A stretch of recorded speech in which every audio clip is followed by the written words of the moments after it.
All right, welcoming to the stage LaToya Morgan as she gives us a snippet of Jaquay Waller's latest play, Tears of a Rose.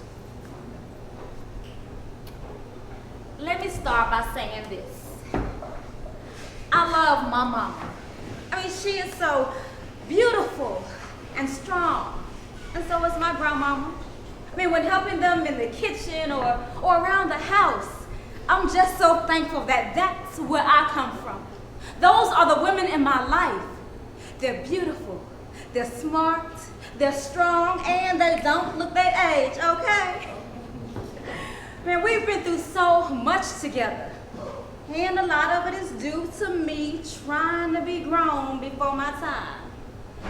And who has always been there to bail me out of ignorance and stupidity? My mama.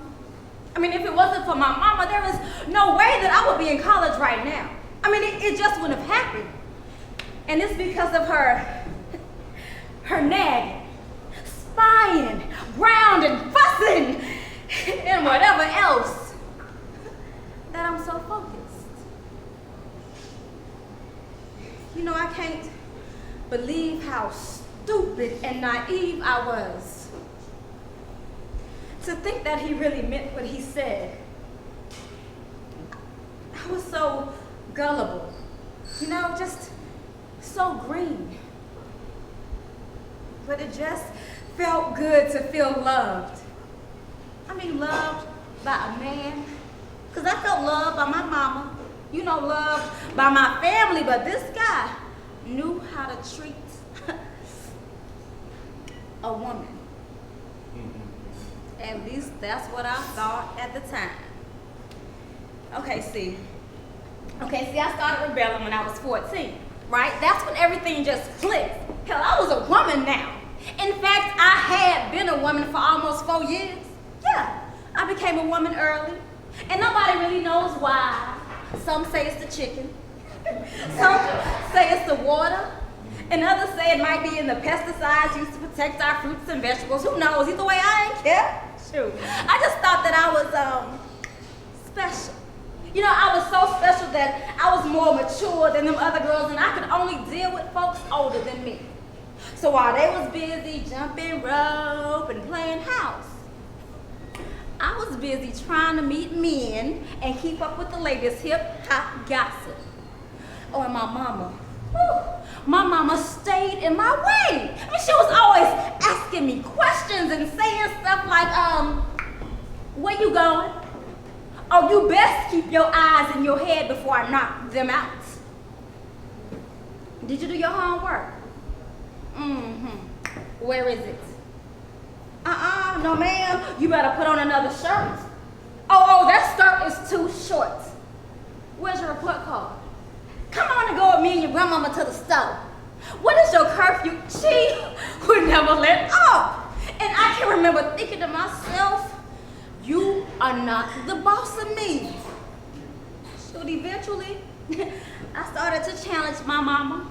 I started talking back and saying ugly things like, shut up. You can't tell me what to do. You ain't even graduate high school. Shoot, I'm grown. And I can do what I want to do. I ain't stupid like you. I ain't gonna get pregnant. See, my mama got pregnant when she was 14. I'm her oldest, and even though she didn't graduate, she did get her GED. So of course, she gonna put me on the pill because she was concerned that I was being fast and that I was out doing that thing that only responsible, mature folks supposed to. Shoot, I had already started coming home later. I mean, I felt like I should be able to stay out at all times of the night and come in when I got ready.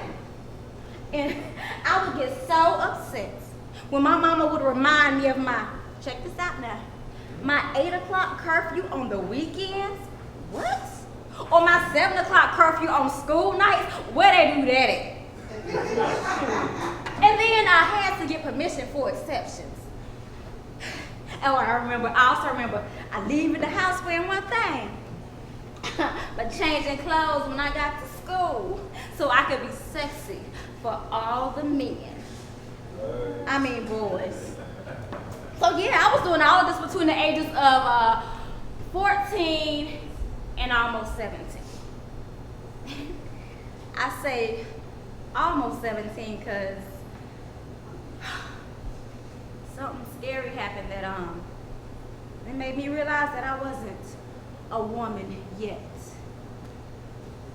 I was only a teenage child. See, the summer before my junior year of high school, I met this guy named Chess on Facebook. Oh my God, he was so sweet. I mean, he would call me sexy. He would tell me how gorgeous I was and tell me how it made him feel special, like that dude to be talking to a beautiful woman like me. I mean, he was spreading it on, and I was taking it and eating it like a bird to breadcrumbs. So after a couple of weeks of chatting and talking online and sending pictures, he said that he wanted to swap numbers. Now, of course, I gave him my cell phone number, so my mama, she didn't know that I was talking to this older man. See, Chess said that he was 26, and I was cool with that. I mean, the girls at school would be so jaded when I told them that I was dating a man that was 10 years older than me. Then they would wonder what I got. What they ain't got. So after a couple of weeks of chatting and talking on the phone, Chess said that he really wanted to see me. He said that he wanted to take me shopping and take me to one of the hottest restaurants downtown. I was geeked. I mean, I told one of my closest girlfriends that Chess wanted to take me spending. Oh, she was so jaded, but she was excited too. I mean, she just told me, just to be careful and that she would cover for me if my mother called. Okay, cool. So we met at the train station and Chess took me to one of the flyest, most expensive boutiques downtown. I noticed, okay, notice I ain't said no department store, no. I said boutique, boo. Yes, he brought me this live Prada bag. Okay, a pair of 7 jeans and a really cute peasant top. And he copped a pair of Sean John jeans and a real nice linen shirt. Oh, we was gonna heat up the scene that night. I mean, he was so hot and cool. And I kept thinking to myself, he looked like he's older than 26. But no, I kept saying, nah, girl, don't even trip. Why are you tripping? I mean, why would he lie? You was up front with him, and he did take me shopping, and he said he just wanted to hang out a little bit since I was so cool. So, Chess said that he needed to go back to his hotel room to change into his new outfit. He asked me if I would come. I said, no, I'll pass. Maybe next time. And he was cool with that. I mean, he didn't press me. He just suggested that I should at least come back to the hotel room to change clothes. And he promised he would wait for me downstairs. And he did. Almost. I was putting on my blouse when I noticed somebody was trying to open the door. It was Chess.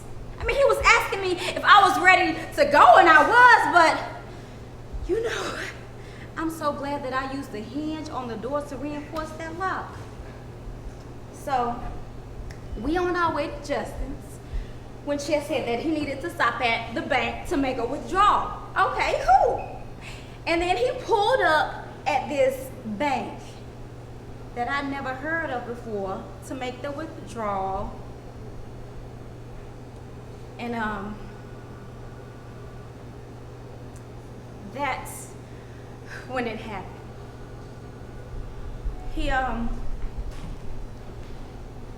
He started running his hand up my thigh, and he had his hand on my chest when he was supposed to be pulling out cash. And he kept saying, "Oh, you knew this was coming? Stop looking so shocked and go with the flow."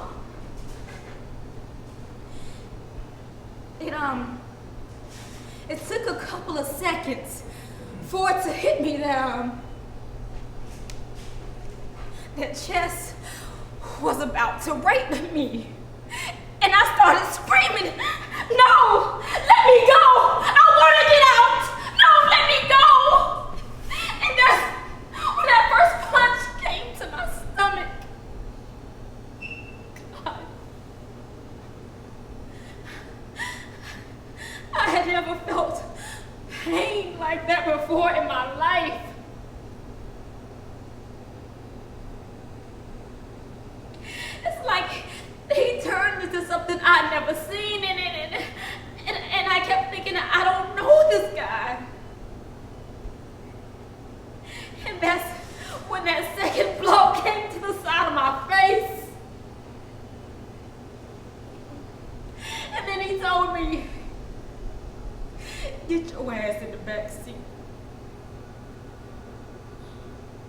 cannot believe that this was happening to me.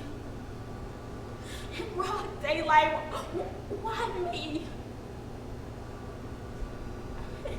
And as I pretended to get into the back seat, I tried to make a break for the door when it was locked, and he grabbed me by my hair and he began pulling me back.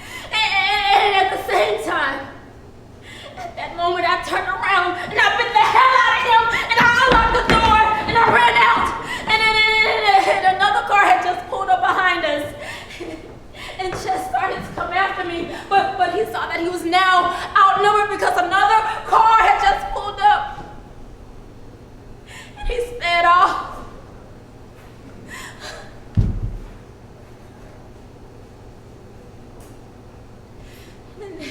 And then the lady that had pulled up behind us, she helped me into her car. And then she drove me to the nearest police substation, which was only a few blocks away. And she helped me into the police station, and she called my mama for me. And she even stayed with me until my mother came.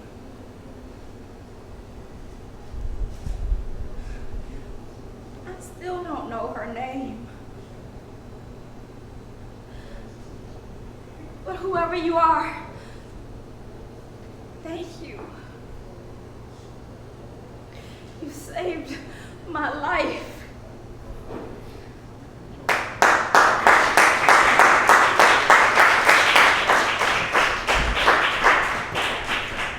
We need to come out of that.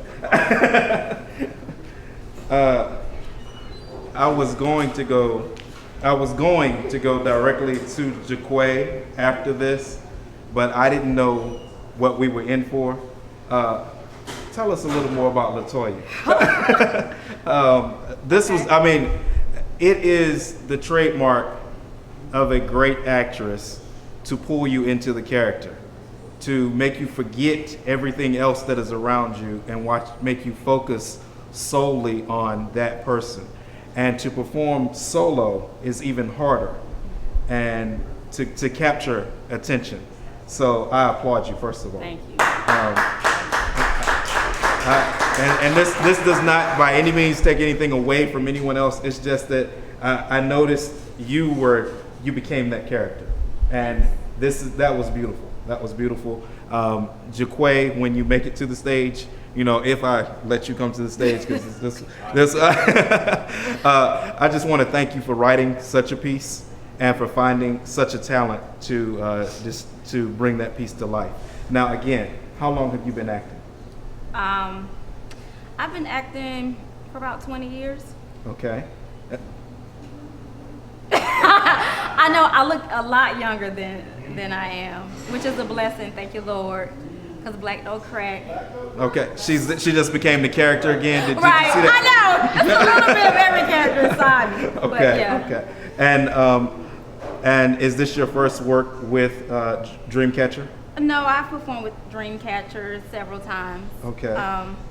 And it's a blessing because he is working with DreamCatcher. I've learned a lot about myself and just different methods of going about developing a character and how to bring that character to life. Okay. Well, once again, we do want to thank you for sharing that character with us. Thank you. We look forward to seeing her again on stage, and we'll find out exactly when and where from Jaquay. Okay. And thank you once again for gracing Thanks. us with your talent tonight. Thank you.